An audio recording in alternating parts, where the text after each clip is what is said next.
So meron nagko-comment guys, isang kampo ng kadiliman, isang surot. Pinagtatawanan tayo guys, sabi niya hindi daw umamin yung PDEA na si Kuting ay adik. Wala daw sa drug list si Kuting. Pinagtawanan tayo, no? Dahil yan ang sabi ng PDEA. Kung hindi pa naman to tangas, yung PDEA ay under yan sa Office of the President. Gusto mo ba na mabutbol lahat ng mga opisyal sa PDEA kung sabihin nila na nasa drug list si Kuting? Mga tauhan niya yun, simpre, ipaglalaban yun si Kuting. Ang sa atin lang ha, ramdamin at tingnan natin ang mga pananalita ng tao. Puro lang kahipokritan at wala tayong naramdaman. Sa panahon ngayon guys, sa sobrang mahal ngayon guys, dapat na tayong umaksyon. Dahil walang pandemya, walang surge. Paano kung mayroong mga calamity na dumaan sa panahon ngayon? Lalong mamatay yung mga Pilipino naghihirap ngayon sa sobrang mahal.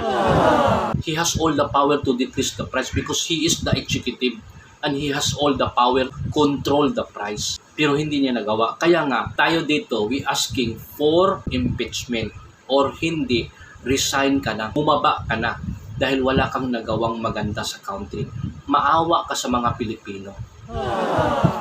Huwag masyadong makapal yung mukha dahil marami nang nagrereklamo. Lahat ng tao, pati sa US, nagrereklamo na. Buong mundo nagrereklamo na sa'yo. Ito lang yung mga surot na mga tanga, obsessed pa rin, o hindi ko alam kung bangag o adik ba to, hindi ko alam kung nag-a-addict ba to, bakit hindi nila maramdaman yung kahirapan ngayon. Bumaba ka na, maawa ka sa mga Pilipino. Huwag masyadong makapal yung mukha. Napakakapal ng pagmumukha mo. Demonyo ka. Ayaw mong bumaba? Mga Pilipino nagsuffer na. Pinuto ka namin para meron kang gagawin. Huwag puro travel, huwag puro party, huwag panunood ng concert. Maraking violation yan being a president. Kaya bumaba ka na. Bumaba ka na. Yan ang sigaw ng taong bayan. Bumaba ka na dahil wala kang nagawa. Kuting, baba ka na.